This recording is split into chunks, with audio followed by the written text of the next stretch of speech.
नमस्कार, मैं खुशी और आप देख रहे हैं हिंद सागर। आइए नजर डालते हैं आज की बड़ी खबर पर।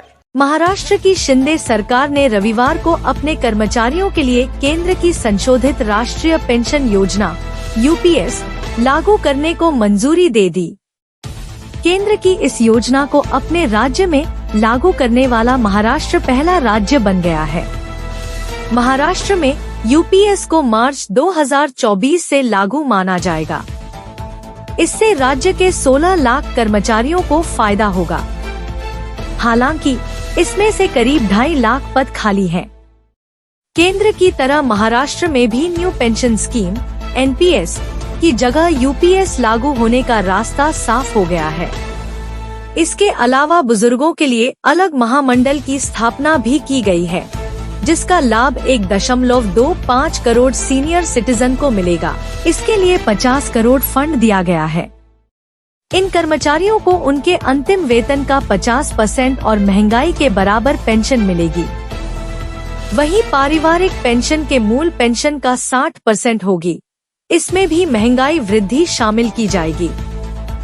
जो कर्मचारी 1 मार्च 2024 से पहले सेवानिवृत्त हुए हैं और जिन्होंने राष्ट्रीय पेंशन योजना के तहत सेवानिवृत्ति के बाद वार्षिकी खरीदी है, ऐसे संबंधित सेवानिवृत्त कर्मचारियों को उनकी सेवानिवृत्ति की तारीख से 29 फरवरी 2024 तक राष्ट्रीय पेंशन योजना के तहत स्वीकार्य लाभ मिलता रहेगा। सरकार का यह निर्णय मान्यता प्राप्त और अनुदान प्राप्त शैक्षणिक संस्थानों, गैर कृषि विश्वविद्यालयों और उनके संबद्ध सहायता प्राप्त गैर सरकारी कॉलेजों और कृषि विश्वविद्यालयों के कर्मचारियों के संबंध में उचित संशोधनों के साथ लागू होगा। साथ ही जिला परिषद के कर्मचारियों पर भी लागू होगा, जो राष्ट्रीय पेंशन प्रणाली के सदस्य हैं। कांग्रेस पार्टी ने यूनिफाइड पेंशन स्कीम यूपीएस को मोदी सरकार का एक और यू टर्न बताया है। कांग्रेस अध्यक्ष मल्लिकार्जुन खड़गे ने तंज कसते हुए कहा कि यूपीएस में यू का मतलब मोदी सरकार का यू टर्न है। एक दिन पहले ही सरकार ने राष्ट्रीय पेंशन प्रणाली एनपीएस के तहत 1 जनवरी 2004 के बाद सेवा में शामिल होने वालों के लिए वेतन के 50% के बराबर पेंशन की गारंटी को मंजूरी दी थी। शिवसेना उद्धव गुट के प्रवक्ता आनंद दुबे ने भी इस पर अपनी प्रतिक्रिया जाहिर की है। आनंद दुबे ने केंद्र सरकार पर निशाना साधते हुए कहा कि केंद्र सरकार की ओर से यूनिफाइड पेंशन योजना को मंजूरी मिलने के बाद यह साबित हो गया कि विपक्ष की मांग सही थी।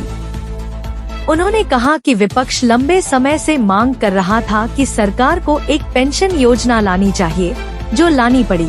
लोकसभा चुनाव में भाजपा ने देश भर में 240 सीटें जीती तो उन्हें समझ में आ गया कि 23 लाख केंद्रीय कर्मचारियों के लिए पेंशन योजना लानी ही पड़ेगी, ताकि कर्मचारियों को रिटायरमेंट के बाद अच्छी खासी रकम मिले। अब तक के लिए बस इतना ही। फिर होगी आपसे मुलाकात ऐसी एक और बड़ी खबर के साथ। तब तक के लिए नमस्कार और देखते रहिए हिंद सागर। ऐसे ही लेटेस्ट अपडेट्स के लिए हमारे चैनल को सब्सक्राइब करें और तुरंत नोटिफिकेशन पाने के लिए बेल आइकन प्रेस करना ना भूलें। और यदि आप हमें फेसबुक के माध्यम से देख रहे हैं तो हमारे चैनल को फॉलो जरूर करें।